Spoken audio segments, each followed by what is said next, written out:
Hi friends, welcome to JG vlog. இன்றைக்கி நம்ம எங்கே இருக்கோம் பார்த்தீங்கன்னா, இந்த மலையிலேயே ஃபஸ்ட்டு சமண குழிகள் பார்த்தீங்கன்னா 2 இருக்குது. மருத்துவ குழிகள்னு சொல்கிறாங்க.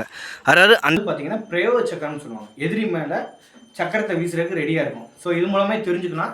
இங்கே இருக்கிற பெருமாள் வந்து பார்த்தீங்கன்னா கொஞ்சம் உக்கிரமான கோபமானவர் இருப்பார். குழந்தை பிள்ளையார்னு சொல்கிறாங்க. ஏன்னா அது கையில் கொலக்கட்டை வச்சு உள்ளே வந்து ஒரு சிவலிங்கம் இருக்கிறதா சொல்கிறாங்க. சிவலிங்கம் இருக்கிறதா அதை சுற்றி வந்து பார்த்தீங்கன்னா ஒரு கருணாகம் ஒன்று இருக்கிறதா அந்த ஊர் மக்கள் சொல்கிறாங்க. இது வரைக்கும் இங்கிட்டலாம் போக முடியாது, அவ்வளோதான் போக முடியாது. சரி சரி, இந்த பாருங்க. சரி, ஓகே. அந்த படம் இதெல்லாம் இது வரைக்கும் வந்து விளையாடுவோம் நாங்கள். விளையாடுவோம் செய்வோம். இங்கேயுமே சின்னதாக இருக்கும். பார்த்தீங்கன்னா ஒரு பசுமாடு வந்து இதுக்குள்ளே போய் காணாமல் போச்சுன்னு சொல்கிறாங்க. அதை தொடர்ந்து ஒரு அந்த பசுமாட்டுக்குரிய ஓனர் தண்ணி கசுவா கல்லுக்குள்ளே இருந்து தண்ணி பாறைக்குள்ளே இருந்து தண்ணி